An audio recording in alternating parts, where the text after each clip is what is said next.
यार सरस्वती नदी सिर्फ यहीं पर दिखती है। क्या बोलते हो?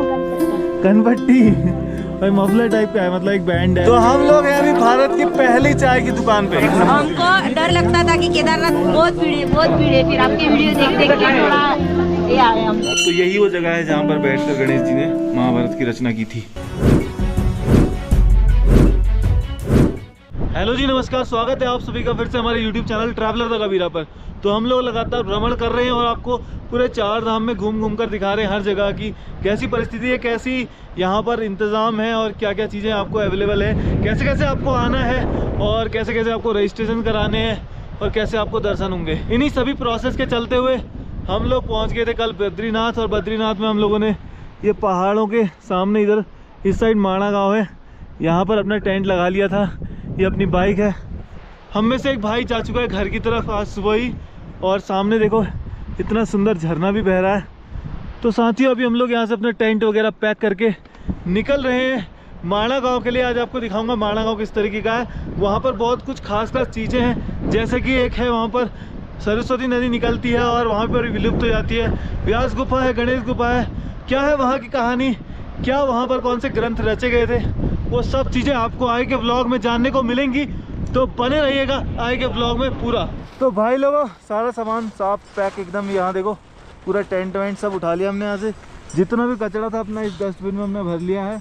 तो आप लोग भी जहाँ पे कैंप करते हो भाई उस जगह को बिल्कुल साफ़ रखो, सुथरा रखो, ताकि वो जगह क्लीन रहे और ऐसा प्लास्टिक वेस्ट ना फैले। तो गाइस देख सकते हो कैसा ग्लेशियर है, पूरा रोड में है। हम लोग जा रहे हैं अभी माणा विलेज के लिए और पूरा ऑफ रोडिंग है, इधर पानी में से जाना है हमको। और बाइक जो है ओवरलोड है पहले से ही। भाई साहब, भाई मेरे ये कार गाड़ी वाला इसने घुसड़ दिया हमें भाई गलत रास्ते में, लेकिन हम भी घुसने नहीं देंगे।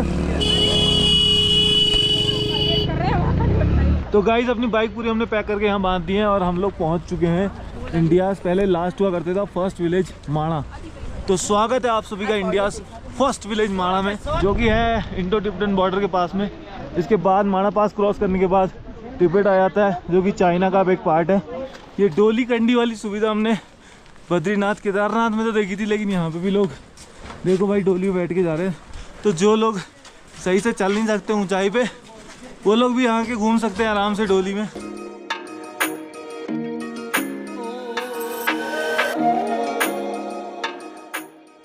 तो आप जब पहुंचेंगे इस जगह पे, यहाँ से 2 रास्ते कटते हैं। ये जाता है गणेश गुफा और व्यास गुफा की तरफ, और ये सीधे चले जाता है सरस्वती नदी की तरफ। और आप अगर जाना चाहते हैं सरस्वती नदी तो आप यहाँ से भी जा सकते हैं।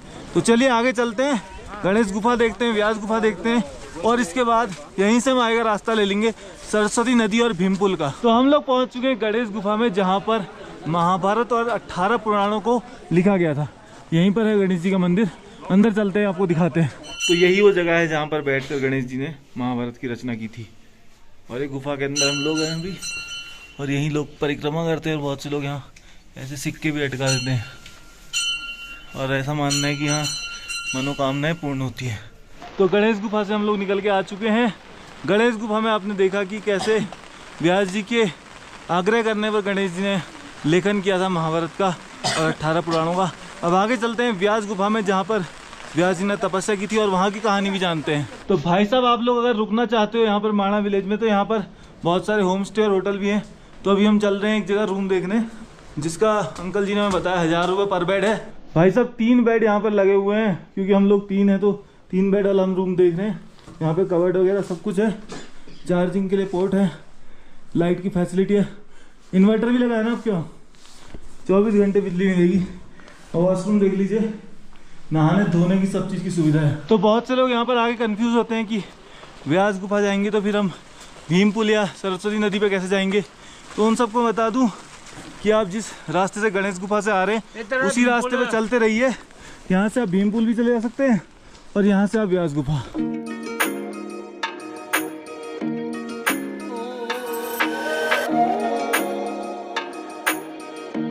तो फाइनली हम लोग पहुँच चुके हैं वेद व्यास जी की गुफा में, और यहाँ पर मौजूद है भारत की जो आखिरी चाय की दुकान थी, वो प्रथम चाय की दुकान बन चुकी है। क्योंकि ये गांव पहले आखिरी गांव कहलाता था, अब प्रथम गांव कहलाता है। तो आप देख सकते हैं इसका नाम भी बदल चुका है। पहले इसका नाम था भारत की आखिरी चाय की दुकान और अब हो चुका है भारत की प्रथम चाय की दुकान। और ये है वेद व्यास गुफा जहाँ पर हम अभी जा रहे हैं अंदर। इसी जगह पर बैठकर वेद व्यास जी ने वेदों को 4 भागों में बांटा था। तो भाई साहब वापस आ चुके हैं वेद व्यास जी की गुफा के दर्शन करके, उनके भी दर्शन कर लिए हैं। मूर्तियां लगाई हुई हैं उनकी वेद व्यास जी की और साथ ही साथ और मूर्तियां भी हैं और गुरुओं की। और आप ठीक मेरे पीछे देखिए वेद व्यास जी की गुफा जो इस पत्थर के नीचे बनी हुई है, उसके ठीक पीछे ऊपर आपको एक सड़क दिखाई दे रही होगी। वो सड़क है इंडिया की लास्ट सड़क।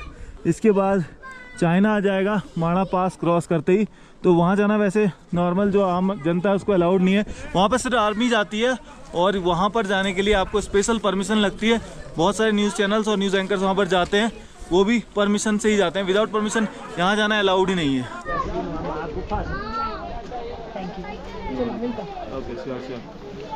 तो भाई लोग कुछ दोस्त मिल गए थे हमको यहाँ पर। अब मैं आपको बता दूं कि हम लोग हैं वेद व्यास जी की गुफा के पास में, जहाँ पर वेद व्यास जी ने पुराणों को, जो हमारे वेद थे, उनको 4 भागों में बांटा था और गणेश जी का आह्वान करके उन्होंने महाभारत की रचना की थी। लेकिन तब भी उनको जब संतुष्टि नहीं मिली तो उन्होंने भागवत गीता का निर्माण किया। तो अब चलते हैं, यहाँ पर आखिरी दुकान है जो चाय की, उस पर चाय पीते हैं। फिर उसके बाद हम जाएंगे भीमपुल और सरस्वती नदी जहाँ से निकलती है वो भी स्थान मैं आपको दिखाऊंगा। भाई जी लास्ट टाइम जब यहाँ पे आए थे तो यहाँ पर लिखा था इंडिया लास्ट टी शॉप और हमने यहाँ चाय पी थी। लेकिन अब ये फर्स्ट हो गई है तो इस बार हम फर्स्ट टी शॉप में भी चाय पियेंगे और उसके बाद आगे की यात्रा करेंगे। तो चलिए, कौन कौन पिएगा मेरे साथ चाय? मैं पियोगे? मैं फ्री में, पैसे नहीं मेरे पास। आप सब पियोगे? तो भैया सब लोग पीने वाले हैं यहाँ पर। आईफोन रख देते हैं, भाई का आईफोन। भाई का आईफोन दे देंगे। देखिए यहाँ पर हमारा तिरंगा भी लहरा रहा है इंडिया का। केदारनाथ आने के पहले आपका वीडियो बहुत देखा इंस्टाग्राम पर। जिनका वीडियो आपने पापा यूट्यूब पे देखा रहेगा। हाँ हाँ, आप देखिए देखा है हमने। भाई कैसा लगा फिर आपको? बहुत बढ़िया। हमको डर लगता था कि केदारनाथ बहुत भीड़ है, फिर आपके वीडियो देख देख के थोड़ा ये आया हमको, फिर चढ़ गए हम। 26 तारीख को कहाँ होके आए आप? केदारनाथ बद्रीनाथ दौरे माना। तो भाई साहब जिसको भी आना है, पहली दुकान ये है, यहाँ पे आप चाय पी लीजिए। आप बाहर से दिखाइए। हाँ बिल्कुल, हम बाहर से पूरा दिखा दिए हैं ऑलरेडी। तो हम लोग नैनीताल से यहाँ पहुँचे चाय पीने सिर्फ। आ जाओ भाई, कहाँ हो? अरे ये लो, चाहिए चाय, पी लो चाय। ओहो, बड़े ही प्यार से आ रहा है यार, क्या बात है। तो भाई साहब पूरा ट्रे में लेकर के आए हैं चाय। ओ थैंक यू भाई, thank you thank you thank you. तो हम लोग हैं अभी भारत की पहली चाय की दुकान पे। पहली है, पहले आखिरी हुआ करती थी।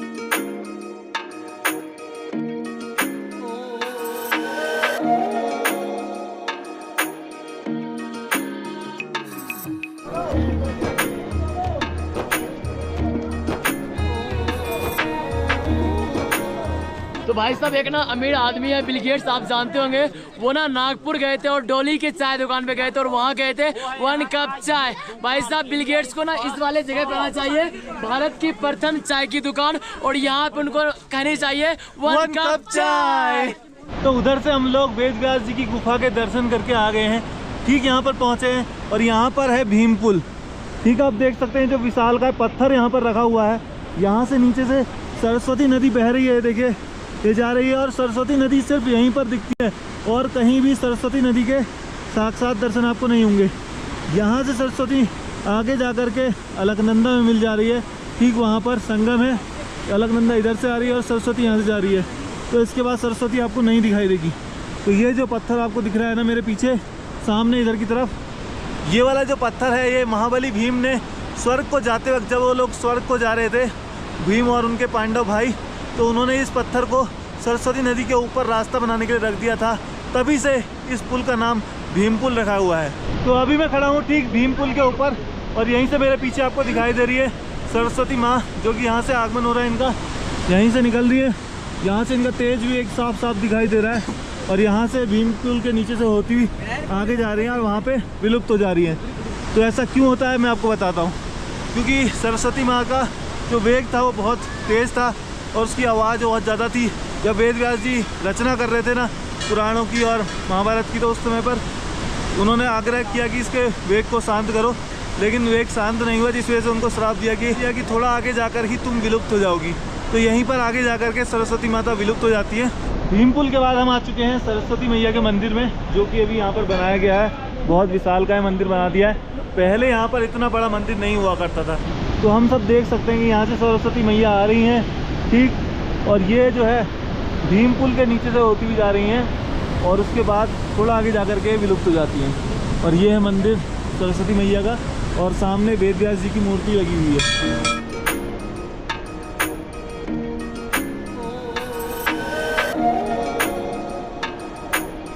तो अब हम सरस्वती मैया के दर्शन करने के बाद आगे की तरफ बढ़ रहे हैं। नीचे से सरस्वती नदी बह रही है और वहाँ जाके विलुप्त हो रही है।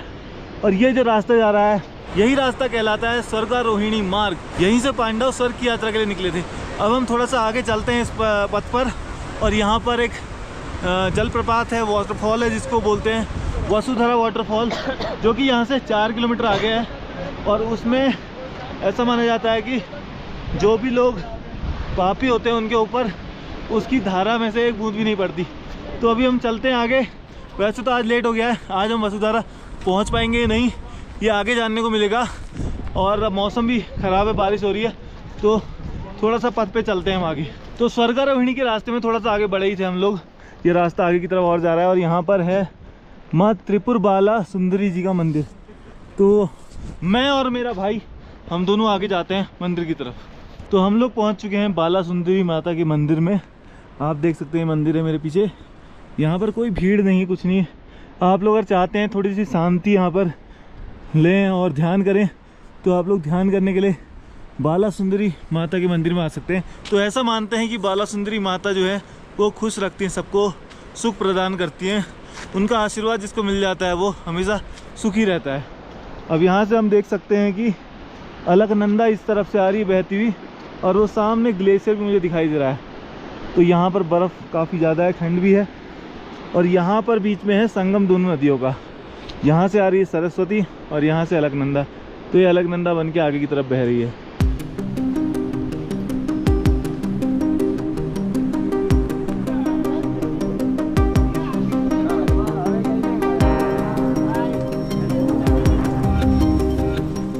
तो भाई साहब, आप लोग अगर माणा गांव में आएंगे ना तो यहाँ के जो मेन लोगों का जो आमदनी का स्रोत है, मेन जो 6 महीने यहाँ पे आप 6 महीने रहते हो ना इधर, उसके बाद तो बर्फ़ पड़ जाती है इधर, फिर आप नीचे चले जाते हो जोशीमठ।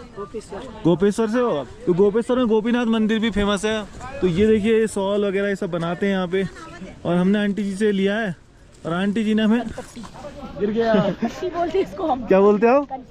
कनपट्टी। भाई मफलर टाइप का है, मतलब एक बैंड है जो सिर में पहनने वाला बैंड है, हेयर बैंड भी बोल सकते हैं इसे। हाँ, वैसे अभी नीचे की तरफ गर्मी पड़ रही है, बट सर्दियाँ बहुत पड़ती हैं हमारे वहाँ भी, तो काम आएगा उस टाइम पे। आप लोग कहाँ से हो? मैं हूँ नैनीताल से। अच्छा, और ये भाई हैं यूपी से और ये भाई हैं बिहार से, अलग अलग स्टेट से। तो ये कोट जो है ये खुद ही बनाते हैं, ये भेड़ की उनका है। हाँ जी। तो देखिए यहाँ के लोग कितने सुंदर सुंदर बनाते हैं भाई। बहुत गर्म होता होगा, देखो गजब है भाई, बहुत गर्म होता है। देखो कितना बढ़िया है। कितने का बताया था आपने? 1500 का है। ये दुकान ध्यान रखेंगे। अभी फिलहाल तो हमें ज़रूरत है नहीं इतनी गर्म की, अन्यथा जिसको भी ज़रूरत है तो यहाँ से ले लीजिएगा। आंटी की दुकान पास में ही है, देखो माणा गाँव में। जैसे आप जाओगे ना व्यास गुफा गणेश गुफा की तरफ, तो पहली दुकान है यहाँ पर। और आंटी को आज खांसी बहुत ज़्यादा है, तो मैं कहूँगा दवाई जल्द से जल्द ले लो आप।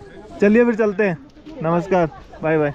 माणा गांव घूम करके हम लोग पहुंच चुके हैं वापस से जहां पर हमने बाइक खड़ी की थी, और बाइक पूरी सुरक्षित है। और वहां देखिए भाई, सूर्य देवता ठीक उस जगह पर प्रकट हुए हैं दोबारा से बारिश के बाद, जहां से भाई पांडव स्वर्ग गए थे। अभी हम उसी तरफ गए थे, वहीं से स्वर्गारोहिणी का रास्ता है। और कल हम वहां से जाएंगे वसुधरा फॉल्स के लिए, और मैं आपको दिखाऊंगा बहुत सारी चीज़ें जो पांडवों ने उस समय पर एक्सपीरियंस की होंगी। उस पथ पर हम लोग चल के आपको सब चीज़ें दिखाएंगे, डिटेल्स। तो अभी फिलहाल हम सामान निकाल के चलते हैं आगे। आपका मैं केदारनाथ का रील देख रही थी, हम लोग जब जाने का प्रोग्राम था तब। वो है केदारनाथ, केदारनाथ एकदम बहुत अच्छा से बाबा के दर्शन हुए, एकदम शांति से। बहुत बढ़िया, बहुत 4 दिन में चारों धाम कंप्लीट। जितना लोगों से सुन के डर रहे थे ना, उससे भी अच्छा दर्शन हुआ है। दर्शन तो बहुत ही अच्छा हुआ। महादेव की कृपा है सब। बस। हर हर महादेव। अरे 2-2 बार दर्शन हुए। तो अब हम लोग जा रहे हैं आगे माणा गांव से होते हुए ऊपर आ गए हम। उस तरफ हाईवे है, और कल हमने टेंट भी उस तरफ ही लगाया था। हाईवे से हम हेलीपैड की तरफ आ गए, और ये जो पतली सी सड़क है ये माणा गांव होती होती सीधे बद्रीनाथ धाम तक जाती है। तो जहाँ तक बाइक जाएगी हम वहाँ तक जाएंगे, क्योंकि इससे पहले भी हम इस रास्ते से आए हैं माना गाँव पैदल। तो हमने सोचा बाइक लेके चल देते हैं आगे, और शायद अगर यहाँ पर कोई हमें अलाउ कर दे तो यहीं हम अपना टेंट भी लगा लें। तो भाई साहब ये था माना विलेज का व्लॉग, और आपने देख लिया सब कुछ। माना विलेज में जो जो चीज़ें हैं वो मैंने आपको दिखा दी। फिलहाल रात हो चुकी है और अपना बन रहा है रात का डिनर। सूप वूप पी रहे हैं आराम से, और थोड़ा सा दूध पीऊँगा मैं, और उसके बाद सो जाएंगे। बाकी मिलते हैं आपसे अगले व्लॉग में, जहाँ मैं आपको चरण पादुकाएँ दिखाऊँगा, वसुधरा वाटरफॉल्स दिखाऊँगा। तो फिलहाल इस वीडियो में इतना ही, मिलते हैं नेक्स्ट वीडियो में। जय श्री बद्री विशाल, हर हर महादेव।